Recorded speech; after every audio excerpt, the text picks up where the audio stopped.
Футболисты, которые вышли на замену, у них должны быть силы, и все. Свисток финальный. В четвертьфинале Лиги Чемпионов будет играть Лион.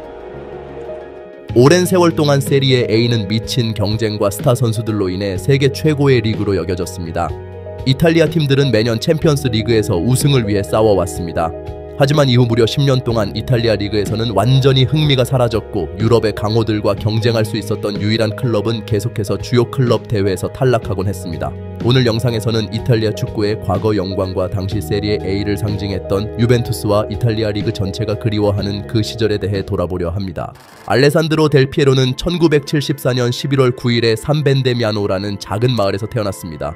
그는 평범한 이탈리아 가정에서 자랐습니다. 아버지 진호는 전기기사였고 어머니 브루나는 경제학자로 일했습니다. 가족은 작은 집에서 살았습니다. 델 피에로는 모험을 꿈꾸며 트럭 운전사가 되기를 희망했습니다. 그는 여행을 너무나도 좋아했습니다. 가족은 가난하지 않았지만 큰 여유를 누릴 정도도 아니었습니다. 어린 시절 델 피에로는 친구들과 마당에서 자주 축구를 했으며 TV로 전국 리그 경기를 보곤 했습니다. 델 피에로는 집안의 유일한 아이가 아니었습니다. 그의 형 스테파노는 잠시 동안 프로 선수로 삼프도리아에서 뛰었지만 심각한 부상이 그의 경력을 끝내게 만들었습니다. 이후 스테파노는 델 피에로의 에이전트로 일했습니다. 사실 형의 부상은 세상에서 위대한 공격수를 잃을 뻔한 사건이었습니다. 스테파노의 부상 때문에 그들의 어머니는 델 피에로가 같은 운명을 맞을까봐 매우 두려워했습니다. 그래서 어린 델 피에로가 산 벤데미아노 아카데미에 다녔을 때 어머니의 권유로 그는 골키퍼로 뛰었습니다. 어머니는 아들이 안전한 위치에서 경기하는 것을 보고 안심했습니다. 하지만 나중에 스테파노가 가족을 설득하며 델 피에로가 공격적인 플레이에서 큰 잠재력을 가지고 있다고 설득시켰습니다. 그 결과 델 피에로는 포지션을 바꾸고 점점 실력을 쌓아가기 시작했습니다. 델 피에로는 13살 때 파도바 클럽의 스카우터들에게 발견되었고 프로 경력을 이어가기 위해 고향 클럽을 떠나야 했습니다. 바로 이곳에서 위대한 축구 선수의 데뷔가 이루어졌습니다. 하지만 그의 첫 경기는 이탈리아 축구의 두 번째 디비전인 세리에 B 경기에서 이루어졌습니다. 92-93 시즌 동안 델 피에로는 파도바에서 단 10경기에만 출전했으며 단 한 골만 기록했습니다. 하지만 그럼에도 불구하고 이탈리아의 주요 클럽들이 그의 잠재력을 주목했습니다. 이미 그 시절부터 이 젊은 선수는 비범한 기술을 보여주었으며 필드 전체를 읽는 능력과 최전방 공격수는 물론 뒤에서 지원하는 역할까지 소화할 수 있는 재능을 갖추고 있었습니다. 델 피에로에게 쏟아진 관심은 그가 파도바에서 눈에 띄게 발전하기 시작했기 때문입니다. 그리고 이 발전에는 안젤로 디 리비오의 영향이 컸습니다. 디 리비오는 어린 이탈리아 선수에게 슈팅 기술을 가르치고 정확한 패스를 전달하는 법을 훈련시키며 그의 멘토 역할을 했습니다. 결국 1993년에 델 피에로는 밀란과 유벤투스로부터 두 가지 제안을 받았습니다. 선택권은 선수 본인에게 주어졌고 그는 결국 흑백 군단을 선택했습니다. 그를 위해 지불된 200만 달러는 당시 18살 선수에게 기록적인 금액이었습니다. 유벤투스의 감독 지오반니 트라파토니는 델 피에로의 잠재력을 잘 알고 있었지만 그를 천천히 주전으로 준비시켰습니다. 1993년 9월 12일 델 피에로는 유벤투스의 유니폼을 처음 입고 세리에 A 경기에 등장했습니다. 이 경기는 포자와의 경기였으며 그는 교체 선수로 투입되었습니다. 그리고 그 다음 경기에서는 레지나를 상대로 또다시 교체로 들어가 자신의 첫 골을 기록하며 주목받기 시작했습니다. 축구는 내 열정이었어요. 나는 집에서나 거리에서나 매 순간 축구를 했죠. 같은 시즌에 델 피에로는 자신의 첫 번째 해트트릭을 기록하며 파르마와의 경기에서 역사를 새로 썼습니다. 주목할 점은 이 경기가 유벤투스에서의 그의 첫 선발 출전 경기였다는 사실입니다. 그러나 앞서 언급했듯이 당시 감독은 델 피에로를 주전 선수로 자리잡게 하는데 매우 신중했습니다. 결과적으로 첫 시즌 동안 그는 단 14번의 경기에 출전해 5골을 기록하는 데 그쳤습니다. 그 시즌 유벤투스는 리그에서 2위를 차지했으며 이는 오늘날 기준으로는 믿기 힘든 성과였습니다. 다음 시즌에 팀의 감독으로 마르첼로 리피가 부임했습니다. 리피 역시 델 피에로를 선발로 기용하는 데 서두르지 않았습니다. 하지만 로베르토 바조의 부상이 델 피에로에게 큰 기회를 제공했습니다. 리피는 결국 델 피에로를 잘루카 비알리와 파브리치오 라바넬리와 함께 선발 라인업에 포함시켰습니다. 리피는 이 젊은 재능이 두 베테랑 선수와 함께 높은 수준의 경기를 펼칠 수 있기를 기대했으며 델 피에로는 감독의 기대를 완벽히 충족시켰습니다. 그는 세리에 A에서 8골을 기록하며 유벤투스의 9년 만에 스쿠데토 우승을 안겼습니다. 같은 시즌 유벤투스는 코파 이탈리아에서도 우승하며 더블을 달성했습니다. 결승전에서 파르마를 꺾으며 이룬 성과였습니다. 그러나 트로피를 하나 더 추가할 수 있었던 기회는 유럽 무대에서 무산되었습니다. 유럽 축구 연맹컵 결승에서는 디노 바조의 결정적인 골들로 인해 파르마가 우승을 차지했습니다. 델 피에로의 경기력은 많은 사람들을 감동시켰지만 특히 그의 재능을 가장 크게 칭찬한 사람은 유벤투스의 회장 지안니 안옐리였습니다. 안옐리는 델 피에로를 언급하며 그에게 첫 번째 별명인 핀투리키오를 붙였습니다. 이는 이탈리아 르네상스 시대의 화가 핀투리키오에서 따온 이름으로 안옐리는 델 피에로의 재능을 예술 작품에 비유한 것입니다. 핀투리키오는 이탈리아어로 작은 화가라는 뜻을 가지며 이는 델 피에로에게 완벽히 어울리는 별명이었습니다. 그는 키가 크지 않았지만 경기장에서는 예술적 걸작을 만들어냈습니다. 델 피에로의 재능은 이탈리아를 넘어 국제적으로도 인정받았습니다. 1995년 발롱도르 투표에서 그는 유벤투스의 유명한 팀 동료들을 모두 제치고 4위에 올랐습니다. 그 위의 선수들은 야리 리트마넨, 위르겐 클린스만, 그리고 조지 웨아뿐이었습니다. 지금은 프로축구 선수들이 군대에 가야 할 위기는 거의 없습니다. 대한민국의 손흥민과 같은 사례만 기억에 남아있지만 그 당시에는 군 복무가 흔한 관행이었습니다. 델 피에로는 군사훈련에 참여해야 했고 군인 월드컵에도 출전해야 했습니다. 그 대회에서 그의 공격수로서의 기량은 우승으로 이어지지 못했으며 키프로스 대표팀이 성공을 거두었습니다. 조국에 대한 의무를 다한 후 이탈리아 선수는 세계 축구 정상으로 향하는 여정을 계속 이어갔습니다. 95-96 시즌에 알렉산드로 델 피에로는 10번 유니폼을 입었습니다. 당시에는 시즌 동안 특정 선수에게 번호를 고정하는 규정이 없었지만 유벤투스에서 10번은 로베르토 바조가 착용하던 번호였고 바조는 시즌 시작 전에 밀란으로 이적했습니다. 델 피에로는 훌륭한 시즌을 보내며 세리에 A에서 6골과 10개의 어시스트를 기록했습니다. 비록 이것이 유벤투스가 챔피언을 차지하는 데 도움을 주지는 않았지만 델 피에로는 유벤투스가 이탈리아 슈퍼컵과 챔피언스 리그에서 우승하는 데 중요한 기여를 했고 챔피언스 리그에서 6골을 내었습니다. Удар Дель Пьеро гениально! Браво! Брависсимо! Алекс Дель Пьеро 200 какой там уже гол? 제가 19살에 세리에A를 우승했다고. 상상해보세요. 정말 충격적인 일이죠. 저는 20살에 챔피언스 리그, 21살에 인터콘티넨탈 컵을 우승했어요. 곧 델 피에로는 1996년 유레 참가하기 위해 국가대표팀에 호출되었습니다. 그러나 사실상 그는 이 대회에서 실패했고 러시아 대표팀과의 경기에서 단 45분만을 뛰었으며 특별한 인상을 남기지 못했습니다. 아마도 유로에서의 실패가 델 피에로가 더 나은 플레이를 하도록 자극했을 것입니다. 그리고 그는 그것을 해냈습니다. 다음 시즌은 그에게 매우 성공적인 시즌이었습니다. 우선 그는 유럽 슈퍼컵과 인터콘티넨탈 컵을 우승했으며 결승에서 그의 정확한 슛이 경기 종료 직전에 유벤투스의 승리를 가져왔습니다. 그리고 연말에는 두 번째로 연속해서 발롱도르 투표에서 4위에 올랐습니다. 이번에는 조지 웨아, 클린스만, 리트마넨을 앞섰지만 시어러, 호나우두, 자머에게는 뒤졌습니다.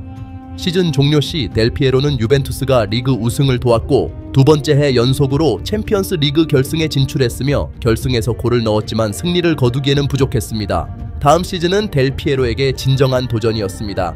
1996년부터 유벤투스는 계획적인 리빌딩을 시작했습니다. 라바넬리, 복시치, 비알리 같은 선수들이 팀을 떠났습니다.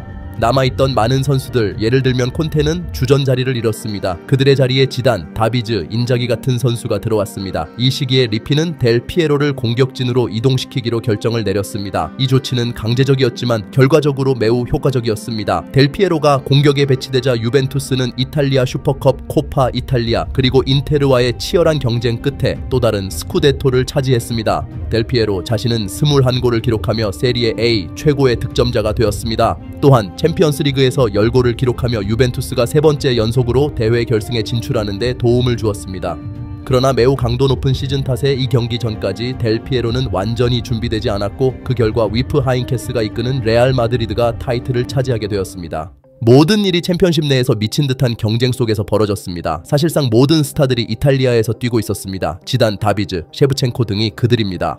1990년에서 2005년까지 세리에 A의 선수들이 발롱도르를 8번이나 차지했으며 이탈리아 선수들은 9번이나 챔피언스 리그 결승에 진출했습니다.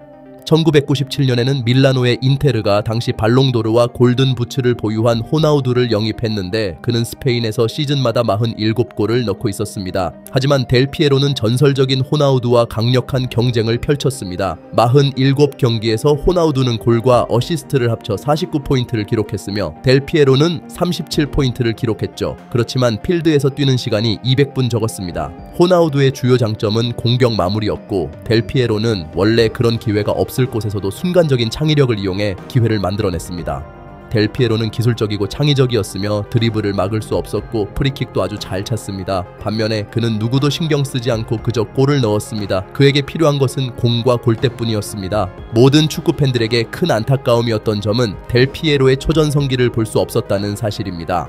1998년 11월 8일 우디네세와의 경기에서 델피에로는 무릎의 십자인대가 찢어졌습니다. 이는 어떤 운동선수에게도 치명적인 부상으로 긴 회복 시간이 필요합니다. 그 후 호나우두 역시 부상으로 인해 1년 동안 경기에 나설 수 없게 되었습니다. 유벤투스의 델피에로 중요성은 아무리 봐도 명백했습니다. 9개월 동안 델피에로가 없자 유벤투스는 1위에서 7위까지 떨어졌습니다. 델피에로는 팀을 돕지 못해 매우 괴로워하며 매번 필드로 뛰고자 했지만 그럴 때마다 부상을 악화시키기만 했습니다. 또한 그가 그렇게 간절히 뛰고자 했던 또 다른 이유는 감독의 교체였습니다.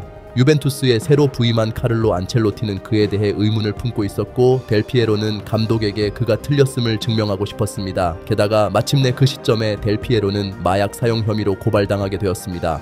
당시 이탈리아에서는 그런 일이 꽤 유행하던 일이었습니다. 결국 최적의 컨디션으로 복귀하기 위해 여러 클리닉을 돌아다녀야 했으며 마약 사용 혐의에서 완전히 벗어난 것은 2005년이 되어서야 가능했습니다. 회복은 정말 힘들었습니다. 예전처럼 경기를 할 수 없을 것 같았고 어느 순간에는 모든 것을 포기하고 싶었습니다. 그러나 팬들이 보내준 쌓여있는 편지 봉투들을 보고 빠른 회복을 기원하는 메시지를 받자 그런 생각은 바로 사라졌습니다. 처음부터 델피에로와 클럽 모두가 다시 시작해야 했습니다. 팬들부터 전문가들까지 그렇게 심각한 부상 후에 예전 수준으로 돌아갈 수 있을 거라고 믿는 사람은 없었습니다. 그리고 첫 몇 시즌은 그 믿음을 더욱 확고히 했습니다. 델피에로는 예전처럼 좋은 성과를 내지 못했고 가끔 병원 신세를 지기도 했습니다. 회의적인 시선에도 불구하고 델피에로는 계속해서 컨디션을 회복했으며 그와 함께 유벤투스도 다시 기세를 올렸습니다. 몇 시즌 후 델피에로는 이탈리아에서 다시 최고의 선수 중 한 명이 되었고 유벤투스가 챔피언 타이틀을 되찾는 데 큰 도움을 주었습니다. 이를 단순한 우연으로 치부하는 사람도 있지만 이는 사실로 받아들여야 합니다. 5년 동안 가속 페달을 끝까지 밟으며 모든 것을 쟁취했죠. 그러나 델피에로의 부상 후 며칠 만에 경기를 쉬어야 했죠. 그는 놀라운 경기력을 보였지만 정신적으로 스스로에게 엄청난 시련이었습니다. 어려움은 나를 단련시켰고 내 복귀를 믿는 사람은 아무도 없었습니다. 이 시기는 축구 경기장에서 앙리, 호나우지뉴, 지단, 호나우두의 많은 유니폼들 사이에서 특히 줄무늬 10번 유니폼이 있는 것이 두드러지던 때였습니다. 이상하게도 그 유니폼은 특별한 느낌을 주었습니다. 개인적으로 저는 델피에로를 바로 이 시기가 가장 인상 깊은 장면으로 회상합니다. 그리고 2006년에는 델피에로가 세계 챔피언이 되기도 했습니다. 델피에로의 부상은 그 선수 경력에서 유일한 어두운 점이 아니었습니다. 세계 챔피언 타이틀을 기뻐할 새도 없이 이탈리아에서는 꽤 심각한 스캔들이 발생했습니다. 그 결과 유벤투스는 승부 조작에 연루되었다는 혐의를 받았고 이로 인해 두 차례의 이탈리아 챔피언 타이틀을 박탈당하고 유벤투스는 세리에 B로 강등되었습니다. 일반적으로는 세리에 B에서 시간을 낭비하기보다는 유럽의 다른 리그로 이적하는 것이 맞았을 것입니다. 유벤투스의 몇몇 핵심 선수들처럼 콘테와 이브라히모비치가 그랬던 것처럼요. 그러나 델피에로는 남기로 결심했고 그 결과 유벤투스 팬들은 그를 신처럼 존경하게 되었습니다. 34세 나이에 그의 두 번째 전성기가 시작되었습니다. 세리에 B에서 최고의 득점자가 되며 팀을 세리에 A로 다시 복귀시켰습니다. 그리고 복귀한 첫 시즌에서 델피에로는 세리에 A 최고의 공격수 타이틀도 차지했습니다. туринского Ювентуса этот футболист забивает 244-й мяч за Ювентус. Это абсолютно лучший результат для всех футболистов, когда-либо надевавших бело-черную форму. 37살의 델피에로는 토리노에 위치한 유벤투스의 새로운 스타디움에서 구단 역사상 최고의 득점자로서 우승 트로피를 들어올리며 팬들의 열렬한 박수 속에서 첫 번째 강등 후의 리그 우승을 기념했습니다. 그리고 그동안 19년 동안 단 한순간도 떠나지 않았던 그를 응원하는 팬들과 작별 인사를 나눴습니다. 저와 유벤투스와의 이야기는 정말 믿을 수 없는 것이에요. 19년은 정말 한 세월이었고 그 안에서 우리는 모든 것을 경험했죠. 우리는 할 수 있는 모든 것을 이겼고 세리에 B로 강등도 되어봤으며 다시 세리에 A로 돌아오기도 했죠. 저는 어릴 때부터 유벤투스를 응원해왔고 저에게 그것은 위대한 이야기였어요. 그는 큰 부상으로 인해 빠른 은퇴가 예상되었지만 델피에로는 호주와 인도에서 최고의 선수가 되어 40살이 되어서야 축구장을 떠났습니다. 델피에로는 자신이 잃어버린 것에 대해 결코 불평하지 않았고 자신의 동료나 감독에 대해 날카로운 말을 한 적도 없었습니다. 그는 거의 모든 시간을 한 클럽에서 보내며 큰 스캔들이나 이적 없이 다른 사람들처럼 매일 헤어스타일을 바꾸지도 않았습니다. 그래서 그의 경력은 현대인에게는 다소 지루해 보일 수 있습니다. 하지만 우리는 축구가 단지 화제거리나 스캔들 같은 것이 아님을 이해해야 합니다. 축구는 무엇보다도 경쟁이기 때문입니다. 그리고 알레산드로 델피에로는 정말 멋지게 그 경쟁을 했습니다.